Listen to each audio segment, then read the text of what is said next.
So remember I said that this program clears 3 in a row blocks. In other words, 3 or more blocks of the same type that are touching. This does not mean that it's 3 blocks or more in a horizontal line or 3 blocks or more in a vertical line. It means 3 or more touching in any configuration, and it can be snaky. That's interesting. That's kind of tricky. How would you write a program that detects that? The short answer is iteration, but and we'll explore it. Iteration means going over and over something, but more specifically, we are doing something really nifty. We're using a language technique called a recursive function, and recursive functions are in a lot of languages, and they're an interesting concept that, if you're not careful, kind of blow your mind. Because the truth about a recursive function is that it's a function that calls itself. Whoa. If you've never done it before, wow, break your brain. But hold tight, we'll get through it. It's a really interesting concept that leads us to be able to program in really interesting ways, specifically for doing interesting iterative things. So again, here we are looking at resolve matches. We've got our 2-dimensional loops through our total array. We've seen that before. And what we hear here in this line, we're just checking this block. This block is the type of the block we're looking at right now. And double checking that it's an actual block and not an empty space. And if it is an actual block in an empty space, we're going to do something very interesting. We're going to call clear block array state, not clear block array. We're not getting rid of all the blocks. We're just setting that state value for every single block to 0. We set found equals 0, and then we call block.recurse through surrounding blocks, and we pass in the type of block. Is it a moon or is it a star or something else? The x and y value of this particular block, the block that started it all. And we pass in found, the variable found. But notice we're using something that we may have used before, but let's go over it again. We're using the ref keyword. Ref is short for reference. What's going on here is that normally when you pass a variable into a function, it's passed by copy. For instance, the this block variable and the x variable and the y variable, these are variables in the scope of this whole function, the resolve matches function. All right? But these variables will stay here. When we actually get into the recurse through surrounding blocks function, the program will automatically make 3 more variables, this block x1, y, that are separate from the variables we passed in, and fill them with the passed in data. So there will be 3 more variables with the same information in them on the other side when we get into this function, but they won't be the same variables. And the practical upshot, as I'm sure by now you know, is that you can change these 3 first variables all you want inside this function. When you come back out of this function, nothing will have changed. You're changing a copy, not the real thing, not the variable expressed in this function. So you're free to pass these variables in and not worry that this function, recurse through surrounding blocks, is going to modify those variables. Not so when you use the ref keyword. I am affirmatively saying that I have a function called found. I've set it to 0.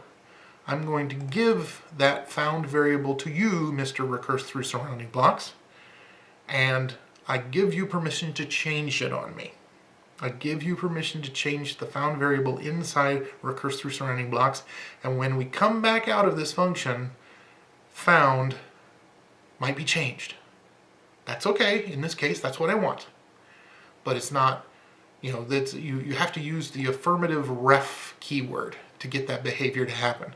And that's ref is short for reference. We're passing in not by copy, but by reference, which means we're actually taking the variable and saying, hey, take this variable and do something with it, and then I will continue to work on it after you've changed it. Okay, and we'll, it might again take a little bit of time to scratch your head and figure out what's really going on there, but we'll keep charging through. We got the 4 functions, the ref found, and we expect recurse through surrounding blocks to change it. Specifically, found is, we're looking at each of these blocks and we're finding all of the other blocks that are next to it that are the same type. And found returns how many of those we found. And if found is greater than 2, and of course that means that the starting one is 1. So if we found 2 more, that's 3, right? So if found is greater than 2, then clear marked blocks and add up the score. So remember, clear marked blocks says if we set the state of a block to 2, that means that we wanted that block to be erased. And recurse through surrounding blocks is the code that's going to set an individual block's state to 2. So you can see that this whole resolve matches function goes through every block in the array, looks and sees which block it is. If it's a valid block, clear block array state, prepare for this process, set found to 0, and then recurse through all the surrounding blocks to find matches. And if we found more than 2 matches, then clear the marked blocks. In other words, erase all the ones we found, including myself. That's basically what this resolve matches function does. And it hinges upon recurse through surrounding blocks. So now it's time to go back to block.cs and look at that function again and see how the heck it recurses. So here we are back in block.cs. I have recurse through surrounding blocks on my screen. Notice that it has passed in arguments. It has a target type, which is whether it's a star or a moon or some other type of block. The X and Y, now this is not in screen space, this is in array space. So it might be 3, 3, and that would be the 3rd in the row and the 3rd in the column of the 2-dimensional array. And then the last argument is numFound, is an integer, and it's got the ref keyword, which means I'm going to take this variable and share it with the function that called me.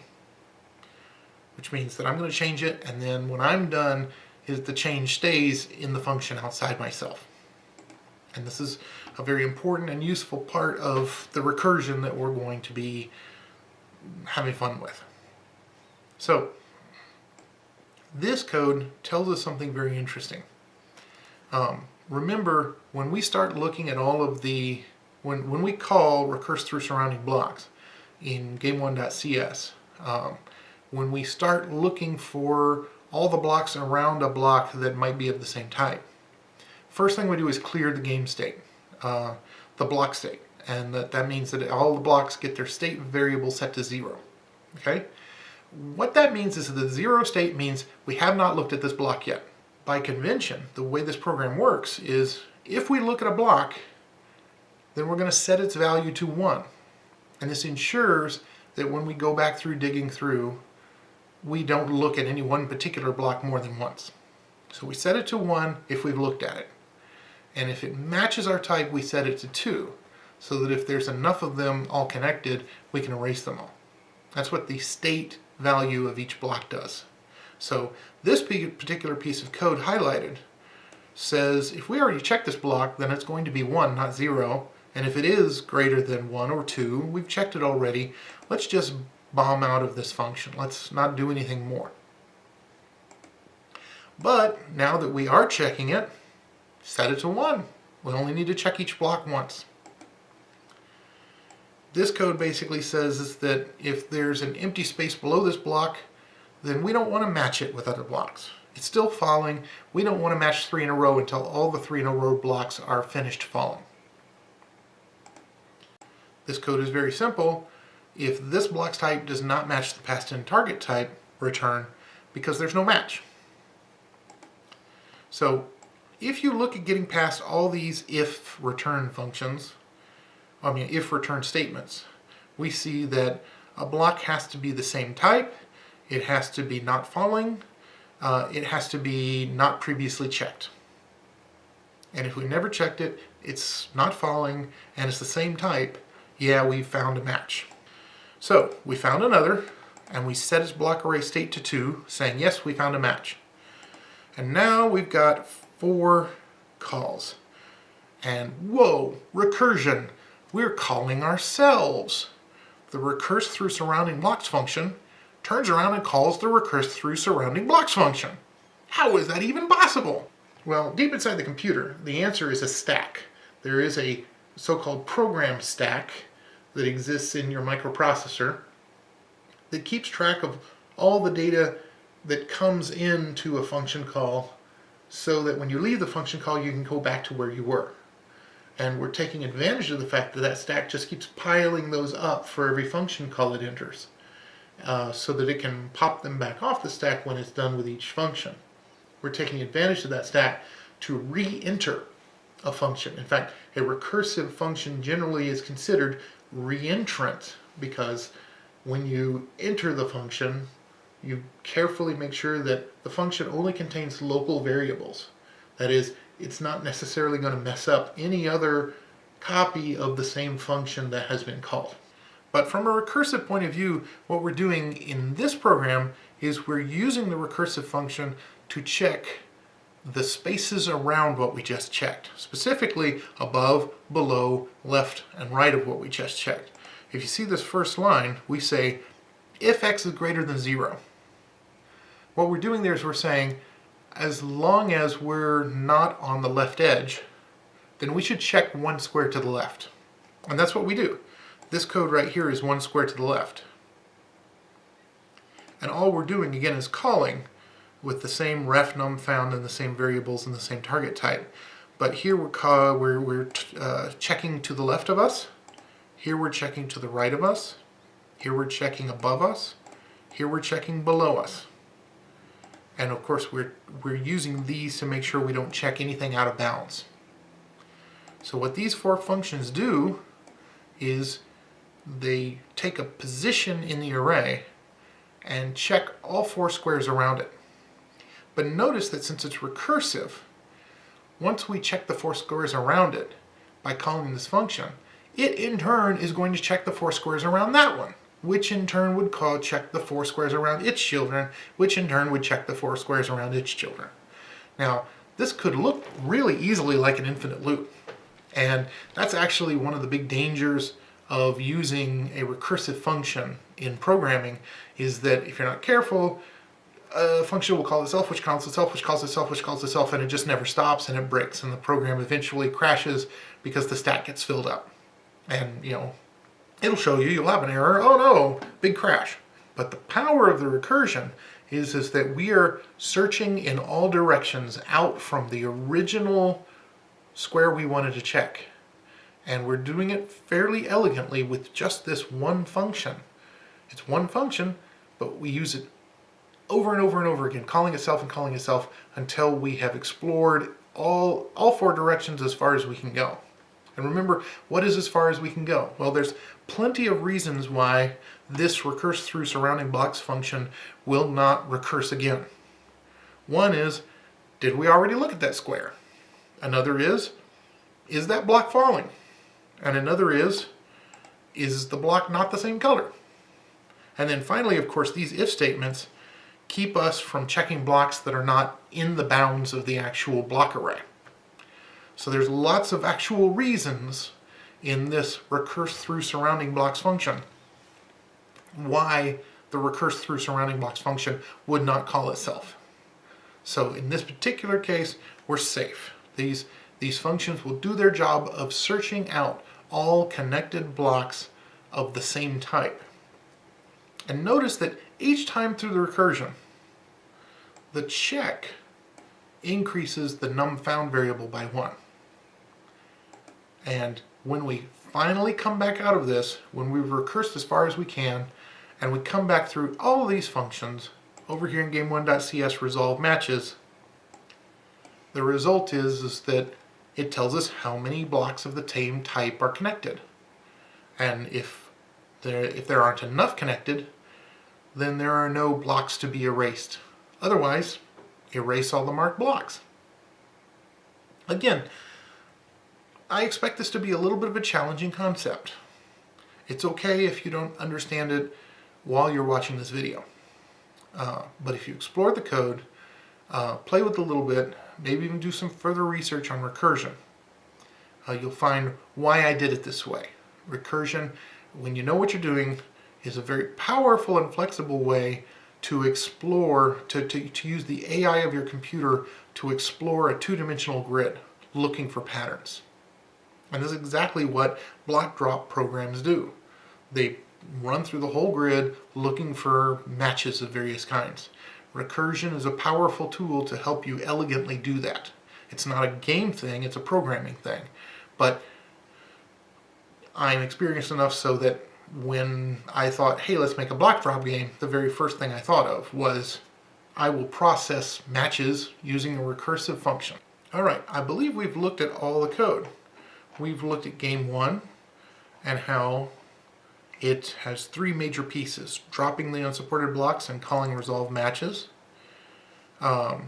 periodically adding a new block on the top so that it falls down, and using your mouse to click and get rid of and erase blocks that you clicked on.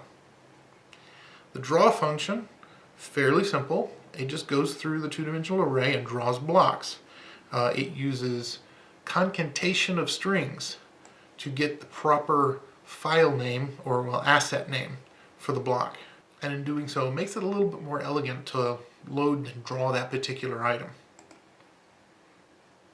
Finally, in draw, we actually draw a mouse pointer. XNA doesn't automatically draw a mouse pointer for us. So we're drawing our own. And you know, it works. Then we've got the init game, which just clears out everything, and resolve matches, which itself calls recurse through surrounding blocks, which is kind of the heart of how we find connected matching blocks. Now, of course, the block object is very useful in this program, and if we look at the code one more time, we see again, it's an 11 by 11 array. Could be anything we want, as long as it, even if it doesn't fit on the screen, it'll probably work just fine. We got 2 timers, one for when everything moves down, and one for a new block appearing at the top of the screen. We've got our two-dimensional array of blocks, which is our play space, and a few more variables. These 2 variables, type and state, are variables for each individual block. They're not static like the rest of it. And then we've got clear block array, that just wipes it out so there's no blocks in the map. Clear block array state, which is what we use whenever we start recursing through and trying to find matches. Clear marked blocks just goes through and erases all the matched blocks. And the magic function, recurse through surrounding blocks. It looks for lots of excuses not to look, but if everything's right, it tries to find an attached or next to block that is of the same type, and then moves on to check all the children of that block using recursion. Alright, let's fire this up again. You can see the individual blocks dropping on the timer.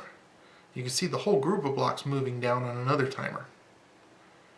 You can see the blocks falling down and stacking up on each other. And of course, blocks aren't going to have a 3-way match until they finish falling.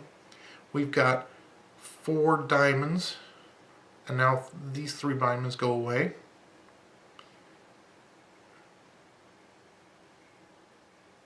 We've got 3 lightning bolts, and if I got rid of this diamond, the 3 lightning bolts would make a 3 in a row. So let's do that. This is kind of cool. It's a block dropping game. Blocks drop from the top of the screen, and you try to do what you can until you get the highest score and it fills up to the top and game over. And speaking of game over, there's currently no game over in the game. In fact, there's actually a score variable that I actually think I increment when you actually clear things off, but there's no score actually drawn on the screen anywhere. So I think it's time we looked at all of the different ways, which I'm going to suggest, that you enhance this program. Number 1, sound. Let's add some sound. More than one sound effect. The blocks dropping ding and exploding ding, boom, boom. That'll be all great. Let's do that. So make the blocks drop in different colors. Right now they're all white, they're all gray and kind of drab. So there's 2 ways you can do this. You could go into your paint program and change the images so they have color. Or alternately, you could change how we call the draw function to include a color variable. Either one is good with me. Change the number of rows and columns of the play area. That shouldn't be hard. You know where the const variables are at the top of block.cs. How about changing the speed of the falling blocks? They don't have to be that fast or that slow. Why not change the size of the blocks? Right now it's kind of hard coded into 32 pixels by 32 pixels. 32 pixels wide and tall. But it doesn't have to be that way. Change them, make them smaller, make them bigger. You know, I gave you 11 different pieces of block art, but I think the program only currently uses 6. So use all 11. You know, normally when you get a block drop type game, the game lose condition, when the game is over, is when the screen fills up, when something gets to the top. Why not implement that? Right now when the blocks go away, they just disappear. They just, doop, they're gone. It'd be nice if there were an explosion or special effect that actually announced when the blocks actually disappear. And right now there's a score variable, but it's not actually on the screen. Why don't you show us the score? So we just talked about how if the game screen fills up, game over. Well, you know, once you finish a game, you probably want to start another game. So why don't you put a clickable button on the screen, a clickable rectangle that when there's a rectangle and you move your mouse on top of it and click it with the left mouse button and it restarts the game. That'd be neat. Of course, the recursive function kind of implies the rules of when blocks are erased. 3 connected in any configuration. Why not change it? Why does it have to be 3? Can it be 4? Can it be 2? Can it be only vertically? Inquiring minds want to know. So we talked about showing a score on the screen. Having a high score that works would be nice. A game score would be great. You know, that shows what's going on the screen. But then on top of that, a high score. Now, of course, a high score means that you have a score variable for your current game, but then you also have a score variable for your best previous game. And that has to stay around through multiple games, which kind of implies that your game would have to finish and then restart.